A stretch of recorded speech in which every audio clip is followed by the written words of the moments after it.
I'm thrilled to welcome the Prime Minister of India, my friend, Narendra Modi, back to the White House. We spent a lot of time here and a lot of time in India, and he's a very special man.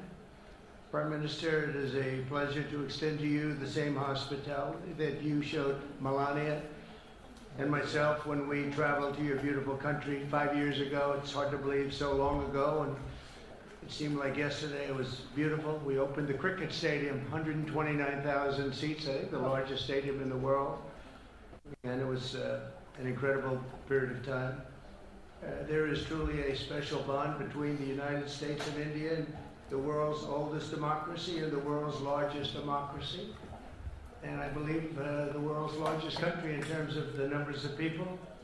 And today the Prime Minister and I are announcing a framework to strengthen those ties even further economically, and the U.S.-India Compact for the 21st century is a historic initiative that will deepen every aspect of our partnership and our friendship. Starting this year, we'll be increasing military sales to India by many billions of dollars. We're also paving the way to ultimately provide India with the F-35 stealth fighters. In 2017, my administration revived and reinvigorated the Quad security partnership. In our meeting today, the Prime Minister and I reaffirmed that strong cooperation among the United States, India, Australia, and Japan. And it's crucial, really, to maintaining peace and prosperity, tranquility, even in the Indo-Pacific. In addition, the United States and India will be working together like never before to confront the threat of radical Islamic terrorism, a threat all over the world, actually. Today, I'm pleased to announce that my administration has approved the extradition of one of the plotters and one of the very evil people of the world, and having to do with the horrific 2008 Mumbai terrorist attack, to face justice in India. So he's going to be going back to India, face justice. As we deepen our defense partnership, we'll also strengthen our economic ties and bring greater fairness and reciprocity to our trading relationship. As a signal of good faith, Prime Minister Modi recently announced the reductions to India's unfair, very strong tariffs that limit U.S. access into the Indian market very strongly, and really it's a big problem, I must say. India imposes a 30 to 40 to 60 and even 70% tariff on so many of the goods, and in some cases far more than that. And as an example, a 70% tariff on U.S. cars going into India, which makes it pretty much impossible to sell those cars. Today, the U.S. Trade deficit with India is almost $100 billion, and Prime Minister Modi and I have agreed that we'll begin negotiations to address the long-running disparities that should have been taken care of over the last 4 years, but they didn't do that in the U.S.-India trading relationship, with the goal of signing an agreement. And we want, we want a certain level playing field, which we really think we're entitled to, and he does also, in fairness. We're going to work on that very hard, and we can make up the difference very easily with the deficit, with the sale of oil and gas, LNG, of which we have more than anybody in the world. The Prime Minister and I also reached an important agreement on energy that will restore the United States as a leading supplier of oil and gas to India. It will be hopefully their #1 supplier in the groundbreaking development for U.S. nuclear industry. India is also reforming its laws to welcome U.S. nuclear technology, which is at the highest level, into the Indian market. This will bring safe, clean, and affordable electricity to millions of Indians and tens of billions of dollars to the U.S. civilian nuclear industry in India. And under the framework we are announcing today, the United States and India are also joining forces to ensure that artificial intelligence and other advanced technologies are developed by two of the most advanced nations, intellectually and otherwise technologically. Anywhere in the world, there's nobody very much closer. We have an incredible relationship there, and this is where it seems to be headed. and artificial intelligence, a very complex subject, but it seems to be where people want to be and they want to go, and we're leading right now by a lot, but other people will try to catch us. I don't know if they're going to be able to. We're going to make it available. We're going to make tremendous amounts of electricity available. We're going to let the people that are buying the electricity make their own electric plants, electric generation plants. And we've never done this in our country, but we're going to get it done very quickly. Lee Zeldin and his group are going to get the approvals in very rapid form. And we're calling it a national emergency, and that's exactly what it is. So we're going to remain at the top of the AI, or artificial intelligence, I think, for a long time to come, and we're going to be working very closely with India and other countries on that. But right now we're the leader by quite a bit. Finally, we agreed to work together to help build one of the greatest trade routes in all of history. It will run from India to Israel to Italy and onward to the United States, connecting our partners by ports, railways, and undersea cables, many undersea cables. It's a big development. It's a lot of money going to be spent, and we've already spent some, but we're going to be spending a lot more in order to stay advanced and stay the leader. I'm pleased to report that with today's announcements, the friendship between the United States and India is the strongest I believe it's ever been. I think our relationship is the best it's ever been between two leaders of the two countries, and it's an honor to say that. I'd like to now invite the Prime Minister to say a few words, and then we'll take some questions, and we appreciate you all being here. Thank you very much.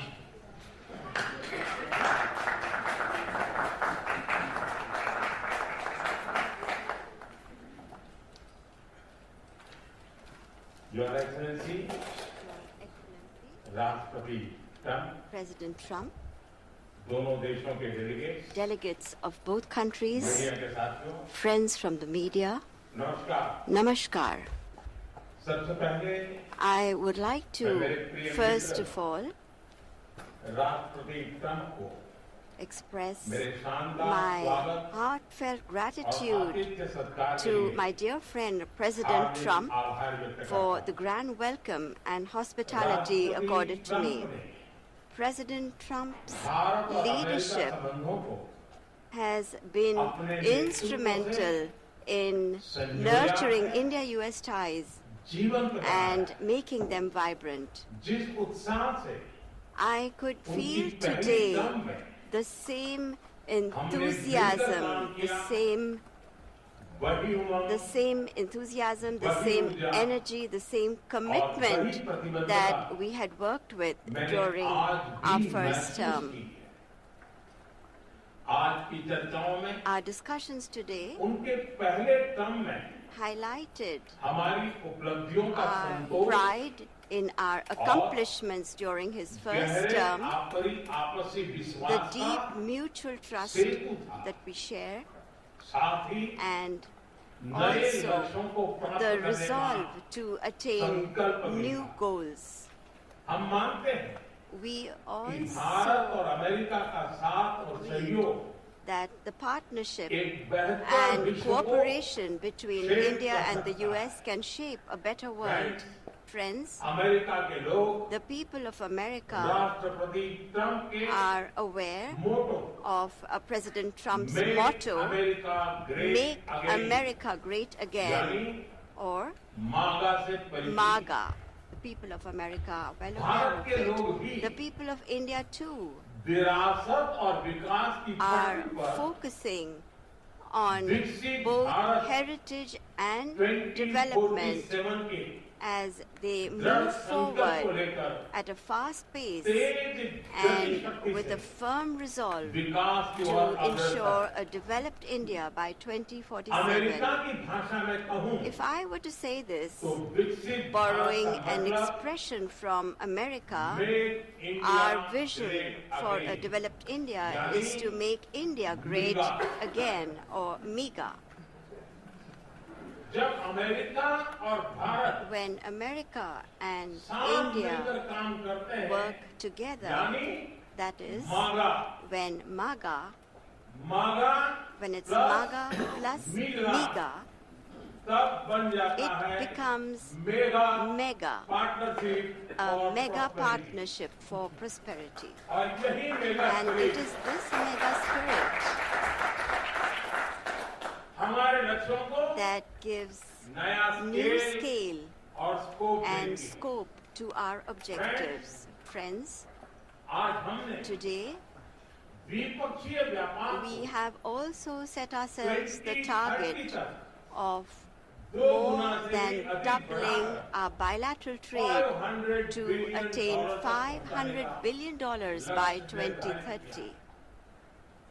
हमारी Our टीमें teams एक will पारस्परिक work लाभकारी on concluding trade very agreement को soon a mutually beneficial trade agreement Bharat की ऊर्जा in सुरक्षा, order to ensure India's energy security. Oil We तथा will गैस focus ट्रेड को on trade in oil and gas. ऊर्जा infrastructure में Investment निवेश भी in बढ़ेगा। energy infrastructure will also Nuclear energy increase. क्षेत्र में In the हमने area of nuclear small energy, modular reactors we की also दिशा में discussed सहयोग बढ़ाने पर increasing भी cooperation बात की। on small modular reactors. Friends, Bharat की डिफेंस प्रिपेयर्डनेस में America अमेरिका plays की an important महत्वपूर्ण role in भूमिका India's defense preparedness. strategic और trusted partner As के नाम पे strategic and हम trusted joint partners, development we are moving joint forward production actively और towards transfer of joint technology की development, दिशा में joint सक्रिय रूप production, से and आगे transfer बढ़ रहे of हैं। technology. आने वाले समय में In the भी times to come as well, नई टेक्नोलॉजी new technologies और and इक्विपमेंट equipment हमारी क्षमता will बढ़ाएंगे। enhance our हमने capacities.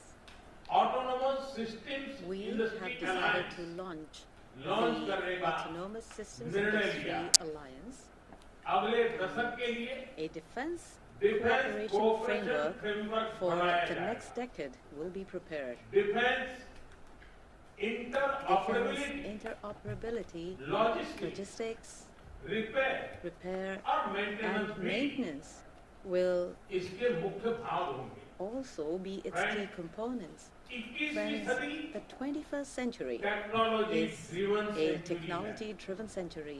लोकतांत्रिक मूल्यों में Close विश्वास रखने cooperation वाले देशों in के the beach area of technology technology between क्षेत्र में countries that believe करीबी in सहयोग democratic values पूरी मानवता can give new direction, नई दिशा strength, शक्ति and और opportunities अवसर दे to सकता है। the entire humanity. भारत और America India and the US artificial will intelligence jointly work in areas of Semiconductors, artificial intelligence, quantum semiconductors, biotechnology quantum, तथा biotechnology, technology में मिलकर and काम several करेंगे। other technologies. आज हमने Today, trust we also trust यानी agreed on trust, which stands for transforming relationships utilizing strategic technology. इसके Under अंतर्गत this, critical mineral our focus will be on establishing strong supply chains for critical minerals, advanced materials, and pharmaceuticals. Lithium We और rare earth जैसे have also strategic decided mineral के to लिए launch recovery a recovery and processing initiative for strategic minerals like lithium and rare earths. Space के क्षेत्र में We America have से had हमारा करीबी close सहयोग cooperation रहा with the US in the area of ISRO space. और NASA के आपसी सहयोग से बनाई The Nisar NISAR satellite satellite, developed with mutual cooperation between ISRO and NASA, will soon be flying into space on an Indian launch vehicle. Friends, Bharat और America की partnership साझेदारी between India and the US लोकतंत्र strengthens और लोकतांत्रिक democracy मूल्य and strengthens democratic values and systems. Indo Pacific में शांति We will work together to enhance peace, stability, and prosperity in मिलकर काम the करें। Indo-Pacific. इसमें The क्वाड Quad की will विशेष play भूमिका a होगी। special role in this. इस वक्त भारत में होने जा रही During the Quad quad Summit summit में हम scheduled to be held in India this year, we will expand cooperation in new areas with our partner countries. Under the IMEC and I2U2, we will work together for the development of economic corridors and in the area of connectivity. India and US will stand strongly together in the fight against terrorism. We agree that in order to eliminate cross-border terrorism, we need concrete actions. And I'm very grateful to President Trump that in 2008, somebody who carried out genocide in India, that criminal is now going to be handed over to India, and I'm grateful to President Trump for this. And appropriate action will be taken in the courts in India. Friends, the Indian community living in the US is an important link in our relations. In order to further deepen our people-to-people ties, India will soon open new consulates in Los Angeles and Boston. These will be new consulates. We have invited American universities and educational institutes to open their offshore campuses in India. President Trump, I am grateful to you for your friendship and strong commitment towards India. The people of India still fondly remember your visit in 2020 and hope that President Trump will come and visit them again. On behalf of 1.4 billion Indians, I invite you to visit India. Thank you. Thank you very much. Thank you very much.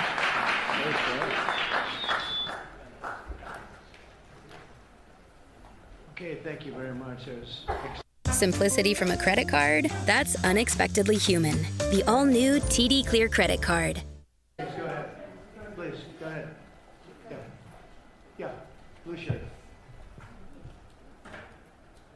Thank you, Mr. President.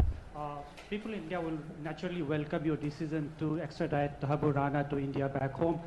In that context, I'd like to ask you a question about, in the last few years, we have seen several groups in the US raising anti-India voice, calling about separation, terrorism activities in India. Do you think that should continue here in the US as well? You're going to have to go louder. Mr. President, people in India would be welcoming your decision to extradite Thakur Rana to... I can't understand the word you said. It's not the accent, it's a little bit tough for me to hit. How about you, please? Go ahead, back there. Mr. President, thank you. First, I want to ask Thank you very much. a question. You and the President, you both spoke about combating ISIS. You both sounded very excited about this partnership upcoming. And I was curious, how much more confident are you with President Trump leading this country that there will be peace through strength and you will have a successful partnership with the United States versus with Biden's incompetence and weakness over the last 4 years?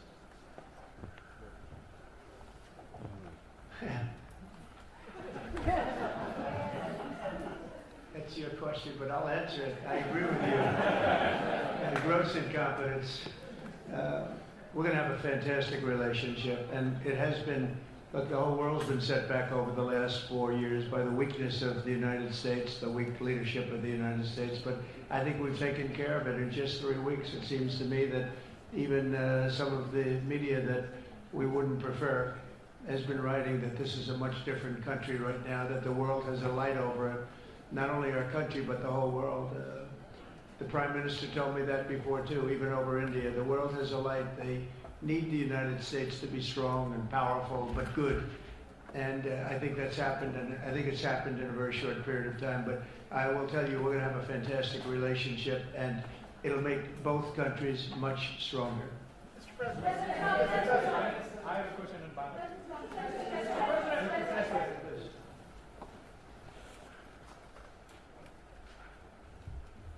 Okay, Geeta Mohan from India Today, sir. I'll just take my colleague Lalit Jha's question forward because you can Okay, understand. fine. The question is about the fact that you've decided to extradite Tahabur Rana. Thank you so much. India has been waiting to have him back in India to bring him to justice. But there are many other elements in the United States of America, particularly Khalistani separatists who've been working against Indian interests. How is the United States of America going to cooperate on that front with India? There have been allegations that have been leveled against Indian agencies by the Biden administration. Are you going to relook that with Tulsi Gabbard as DNI now? Well, I don't think India had a very good relationship with the Biden administration. They wouldn't sell them oil and gas, which is rather hard to believe because it's a good thing to do. And a lot of things happened that weren't very appropriate, I thought, between India and the administration, the Biden administration. But as you said, we're giving a very violent man, it seems to me. I don't know that he's been convicted yet or will be, but let's assume he's a pretty violent person. We're giving him back to India immediately, and there are more to follow because we have quite a few requests. So we work with India on crime, and we want to make it good for India, and it's very important. So that kind of a relationship is very important to us. Okay? Go ahead, please. Go ahead. Thank you. Mr. President, you've repeatedly called India a big abuser of trade and said it is really difficult to do business in India because of tariffs. You announced reciprocal tariffs today. I am hoping you can speak about what kind of reciprocal tariffs India can expect. Are you willing to make any concessions? And how can India head off these tariffs? I also have one for the Prime Minister. Well, India's been, to us, just about the highest tariffed nation. I was going to do that in my other term, but we had the greatest economy ever in the world. There's never been an economy like we had, and then we got hit with COVID. We had to focus on that, and I wasn't really in the mood to be putting it on Italy and Spain and France and India, frankly, and a lot of other countries, because the world was very troubled until we got rid of that nightmare. But we had the strongest economy anywhere in the world during that fairly long period of time during my first term, as you know, and we didn't do the tariffs. We would have done the reciprocal tariffs, but we decided, and I decided, I think on a human basis, on a humane basis, not to do them because of the fact that there was such suffering all over the world. The last thing we needed to talk about is trade problems. But now we do. We're doing, we see a tremendous future for our country, but we felt that now it's finally time, after 45 or 50 years of abuse, that we will do, and this isn't India, this is among a lot of nations. The European Union is very difficult for us, very, very difficult. They tax our companies at levels that nobody's ever seen before. They take advantage of a lot of things, so we're not happy about that. China, of course, is terrible, and we've never taken in 10 cents until I was president. We've taken in hundreds of billions of dollars from China since I've been president in the first term and now. And we have to do that just as a mechanism of fairness. And that's what I've done. And so we are being reciprocal with India. Whatever India charges, we charge them. So frankly, it no longer matters to us that much what they charge, because whatever they charge, I had discussions with India in the first term about the fact that their tariffs were very high, and I was unable to get a concession. So we're just going to do it the easy way. We're just going to say whatever you charge, we charge. And I think that's fair for the people of the United States. And I think it's actually fair for India.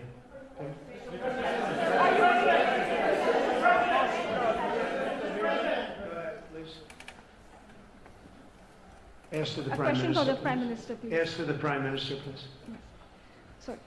Yoshita Singh with Press Trust of India. Prime Minister, thank you, Mr. President. Prime Minister, the US is giving a lot of push to curb illegal immigration, and India has been cooperating on this issue. How does India see this issue in the larger context? Thank you.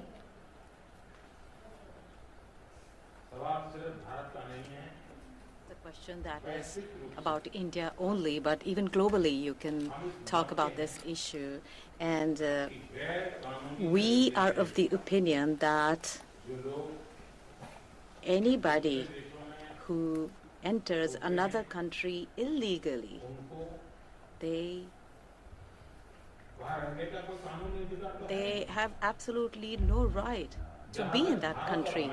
And as far as India and the US is concerned, we have always been of the same opinion, and that is that any verified Indian who is in the US illegally, we are fully prepared to take them back to India.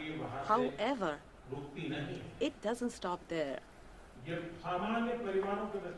These are children of very ordinary families, and they are lured by big dreams and big promises. A lot of them are brought in without them knowing about why they're going to a country. And in fact, they are connected with a human trafficking system, and we have to make sure that we fight against this system.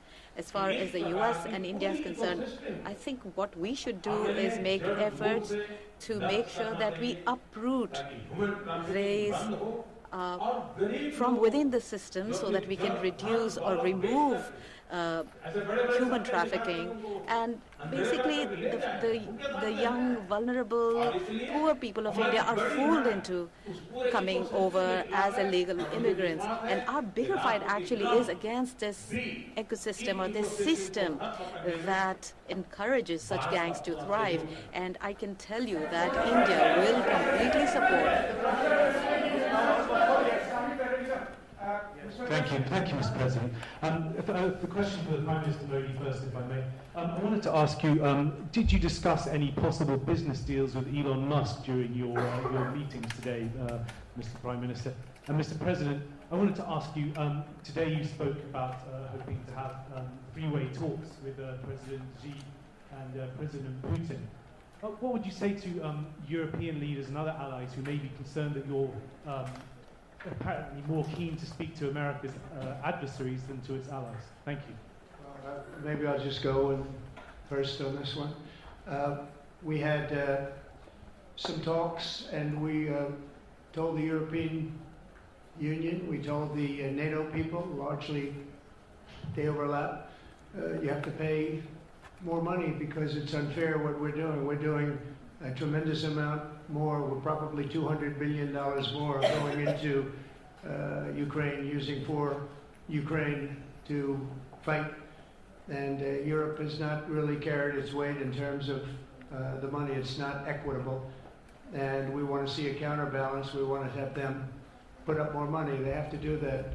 At the same time, we had a very good conversation with President Putin yesterday, and we also had a very good conversation. I did in both cases, with President Zelensky. And I think we're going to be able to do something. I think we're going to be able to make a deal. And I hope so, because it's a horrible war. It's a very terrible, bloody war with 1.5 million soldiers at least already dead on the battlefield, lying all over the fields like nobody's ever seen anything like it, certainly since the Second World War. And so I think we're going to be able to do something. We're working with President Zelensky and with President Putin. And my impression is that I know that President Zelensky wants to make a deal. And I also feel that I know that President Putin wants to make a deal. I wanted to know that before I began any detailed discussions. But the meeting and the conversation, also the meeting with Steve Witkoff in Moscow, was a very successful one. And my phone call with him was a very successful one. Please.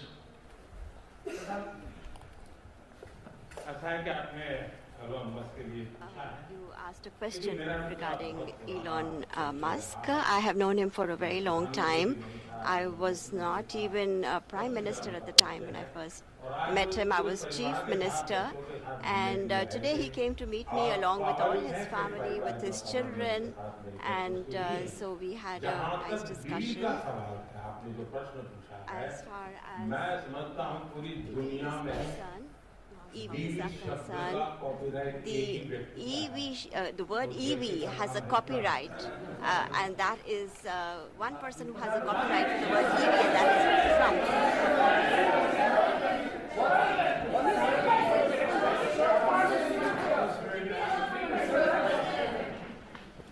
Thank you, Mr. President.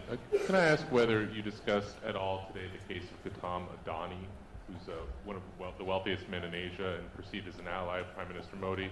Prime Minister Modi, have you asked the President to take action on that case? Thank you.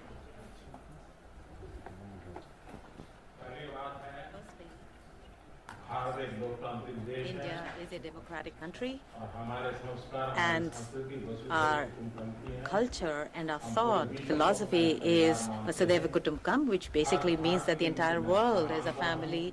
Every Indian is my own family member, and when it comes to such personal matters, leaders of two countries will not get together on that topic and discuss anything on an individual matter. Go ahead, please. Yeah, please. Sir, go ahead, please. Yes. Thank you, Mr. President. Thank you, Mr. Prime Minister. I have a question for you as well. But, Mr. President, you have suggested, with regards to the Russia-Ukraine war, you've suggested several things that Ukraine should give up. The idea of NATO membership, territory that was seized back in 2014 by Russia. What should Russia give up? Russia has gotten themselves into something that I think they wish they didn't. If I were president, it would not have happened. Absolutely would not have happened. And it didn't happen for 4 years. If you look at what has taken place under President Bush, they lost a lot. Under President Obama, they lost Crimea. Under Biden, it looks like they could lose the whole thing. Under Trump, they lost nothing. Ukraine lost nothing. They didn't give up anything. And you take a look at the other three presidents surrounding me, they gave up a lot.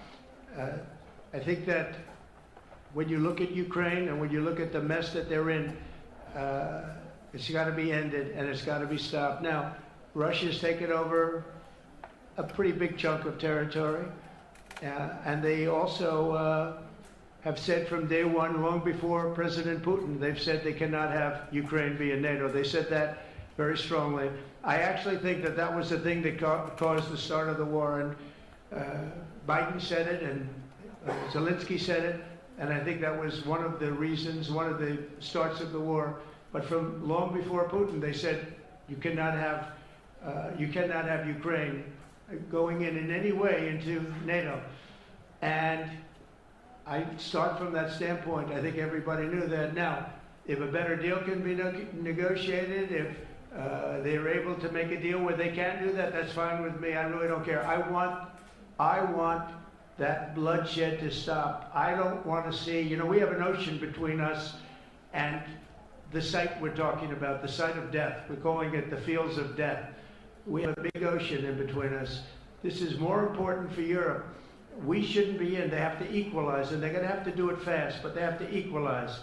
But as far as the negotiation, it's too early to say what's going to happen. Maybe Russia will give up a lot, maybe they won't, and it's all dependent on what is going to happen. The negotiation really hasn't started. But I will say, as far as NATO is concerned, from many years before President Putin, I will tell you that I've heard that Russia would never accept that. And I think Ukraine knew that, because Ukraine wasn't in and never requested to be in until more recently. So that's the way it is, and I think that's the way it's going to have to be. All right, go ahead, please, with the time. Mr. President, yes, go ahead. This is Saurabh Shukla from News Mobile.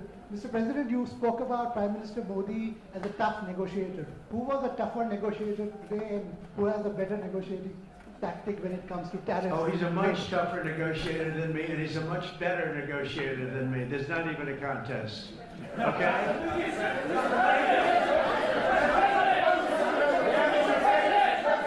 Yeah, go ahead, please. Go ahead. Reena Bhagwat from ANI. How do you see this relationship between India and the United States to counter China?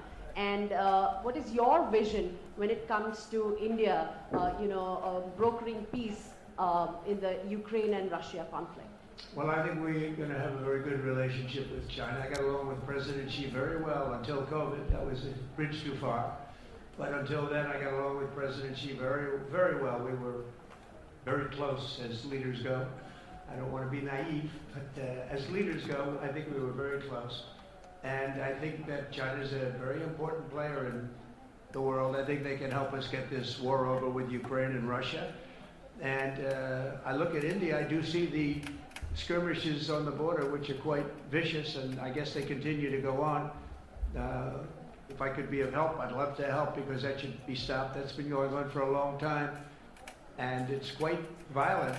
It's quite violent, but I would hope that China and India and Russia and U.S. and all of us can get along. It's very important.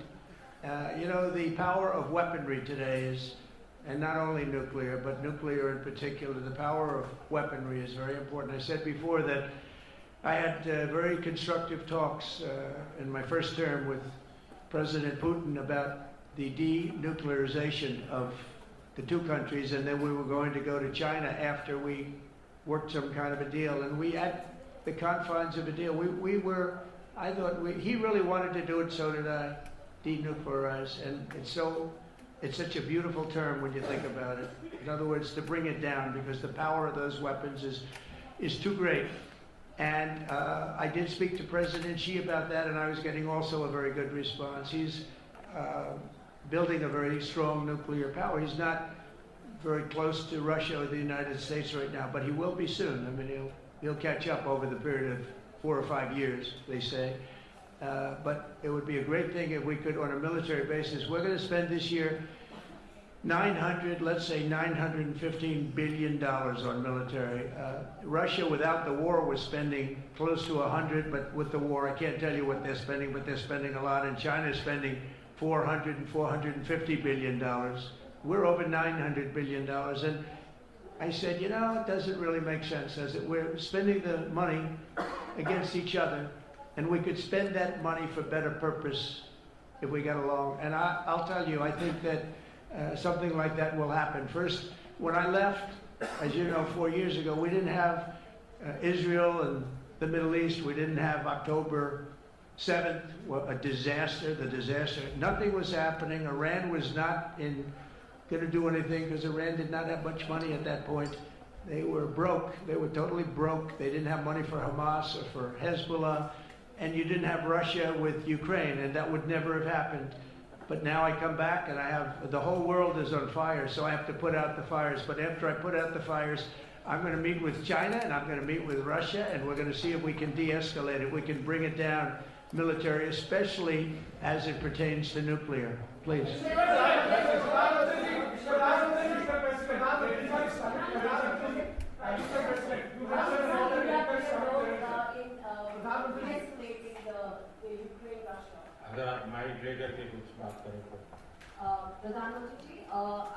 Prime Minister, how do you see India's role? You have had discussions with President Trump about de-escalating the conflict in Russia and Ukraine. As you know, I have been in constant contact with both Russia and Ukraine.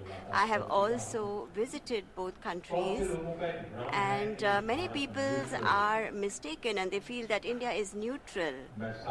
I would like to clarify, India is not neutral. We have taken a side, and we have taken the side of peace. And it is based on this principle of ours that in the presence of President Putin, I clearly said in front of the media that this is not the era of war. And even today, it is my conviction that solutions cannot be found on the battlefield. Ultimately, you have to come to the negotiating table. And India has constantly made efforts that there are talks that take place where both parties are present. It is only then that we will find a solution. The efforts being made by President Trump. I support them, I welcome them, and I would like that President Trump is successful as soon as possible so that the world is on the path to peace once again. Everybody, thank you very much. Thank you very much. And I very much appreciate the Prime Minister visiting our great country, and I do really appreciate it. We have so much in common, and all we want to do is have peace, and we want to have strength, and we want to have lots of different things together, but the relationship with India and with the Prime Minister has never been better. Thank you very much. Keep your seats. Keep your seat. Keep your seat. Yep, so much for that.